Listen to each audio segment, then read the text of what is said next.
Okay, so hello mga boss. Bali, ayun, welcome back again nga pala sa ating channel at sa panibagong video tutorial na naman. Bali, meron nga pala tayong diagram dito and hindi ko na siya pinaprint at pinractice ko kung paano or pinag-aralan ko kung paano ito magagawa ng tutorial na ayan, so ito animated tutorial and then i-highlights na lang natin yung mga sinasabi natin. Bali ngayon, kung mapapansin nyo, meron tayong wiring diagram ng two-way alarm. So, meron tayong alarm module dito, meron tayong alarm siren, or yung, ano bang tawag dito? Yung wang-wang.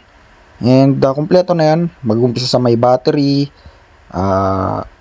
meron tayong ignition switch, starter relay, CDI, and the starter motor. At the same time, yung mga flasher natin. So, kukonek-connect natin yan lahat mga boss, ano. Okay, so umpisaan natin dito sa ating alarm module. So sa alarm module natin, meron napakaraming wires dyan. Merong dalawang yellow, isang orange, isang red, isang pink, isang gray, dalawang white, isang blue, at saka isang black. Okay, so automatically mga boss, yung kulay black ng ating alarm module, i-connect na agad natin yan sa ground, ano. So, kapag magko-connect naman kayo ng ground, pwedeng direktan nyo na yan sa battery or mas mainam, itap nyo siya sa negative or sa may chassis ng motor or sasakyan man. Basta automatically yung black ground na yan. And then, next naman mga boss, yung kulay blue, tatakbo yan dito sa ating starter relay. Ayan, kung mapapansin nyo, yung starter relay natin, may dalawang wires yan na maninipis. So, yung kulay yellow, sorry, yellow yan, ano, hindi ko lang na-edit. Yellow yan, yan yung galing sa push start switch. Kaya nga kapag pinindot mo yung switch or yung remote ng alarm module, may start mo ito gamit yung remote. Okay? Again, yung blue dyan natin i-connect sa may yellow ng starter relay. Kahit anong motor, basta hanapin nyo yung starter relay, yung positive trigger. And then, next naman, may dalawang white tayo dito, which is yan yung kukonek sa ating alarm siren or yung may wang-wang.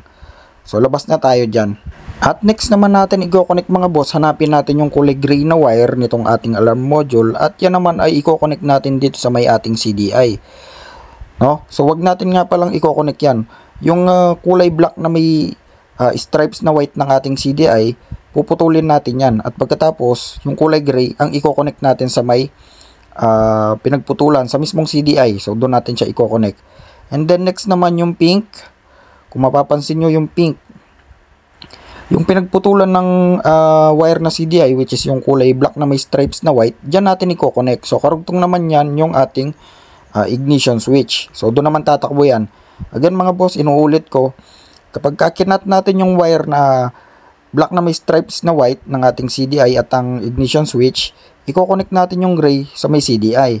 And then yung pink naman, i-connect natin sa may ignition switch. Okay? So, kumbaga, dadaan lang siya sa may alarm module before siya tumakbo doon. And then next naman mga boss, yung kulay orange naman, red. So, sa red naman tayo. Yung red natin mga boss, dito sa alarm module na to, automatically, meron na itong fuse, ano. So, meron na siyang built-in fuse agad. So, itatap mo na lang yan sa may positive ng battery. Or pwede rin yan itap sa may ignition switch, sa may kulay red, yung main supply, ano. Sa live yan, okay? Clear tayo dyan. Next naman yung orange. So, sa orange tayo mga boss. Yung orange ng ating alarm module, para makontrol natin yung accessories natin or yung susian natin, dyan natin i-connect yan sa may accessories wire, accessory line. Okay, so hanap kayo ng accessory wire sa may ating head or sa mismong ignition switch. Mas mainam sa ignition switch na tayo mag-tap para sigurado. And then next naman mga boss, yung ating dalawang yellow. So yan dalawang yellow na yan, kung mapapansin nyo kapag nag-alarm yung ating motor, ano, may mapapansin kayong hazard. So iilaw yon. Halimbawa, nagalaw siya or pinatungan ng pusa, magwawangwang siya and then mag-hazard siya. So, dyan yun, i-connect yung dalawang wire na kulay yellow. So, kahit alin dyan mga boss, kahit magkabaliktad dyan, walang problema yan. Basta sa positive tayo mag-connect. Kung mapapansin nyo, yung kulay yellow, tinap natin sa kulay red, which is nanggaling naman yan sa switch. And then yung switch, kumuha ng supply sa ating flasher relay kung saan putol-putol na or nagbi-blink na kapag binato ng ating flasher relay papunta sa switch. And then syempre yung flasher relay natin, kukuha yun ng source sa accessories wire, which is nanggaling naman sa ignition switch. At yung ignition switch natin, kumuha yun ng supply sa may battery, which is dumaan naman sa kulay red na wire na dumaan sa may fuse. Okay? So, bali ganun lang kasimple mga boss. And then, sa pagkocontrol naman ng remote, napakadali lang yan. So, may manual naman tayo dyan. At kayo mismo, pwede nyong pag-aralan.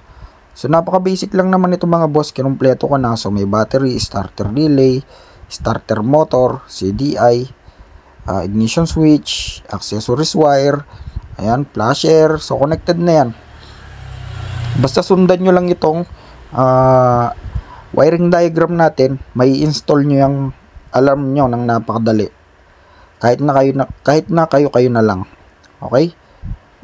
Ayun, ulitin ko mga boss, yung kulay black ng alarm module, itatap natin yan sa ground ng battery or sa may chassis.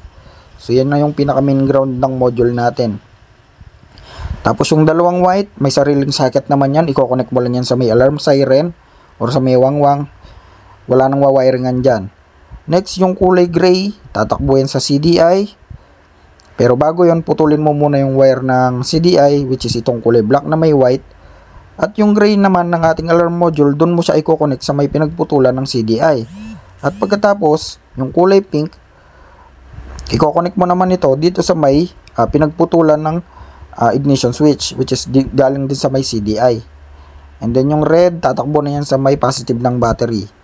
Yung orange sa accessory wire, yung dalawang yellow sa may flasher natin para mag-hazard. Take note mga boss, kabilaan yan ano. Para kahit na yung harap at likod, sabay-sabay mag-hazard. Lalong-lalo na kapag nagalaw or pinatungan ng pusa and kung ano man, so magwawangwang yan. And then, yung manual nito mga boss sa susi, kapag nakaka-istorbo yung alarm nyo, sobrang ingay, pwede nyong i-off yon. And then, kapag naman naka-off yon, halimbawa, ginalaw yung motor nyo or may pumatong na pusa, ang mag-a-alarm ay yung susi lang or yung mismong remote, which is hindi nakakabulahaw. And then, maa-alerto ka na may gumalaw sa motor mo. Okay? So, ganun lang kasimple mga boss, i-analyze nyo lang ng maigi itong ating wiring diagram, which is napakadali lang at kayang-kaya nyong sundan. Okay? Kahit na kayo na lang. Okay, so bali hanggang dito na lang mga boss at sana may natutunan kayo. At kung nagustuhan nyo ang video na to, so please like, share, and subscribe.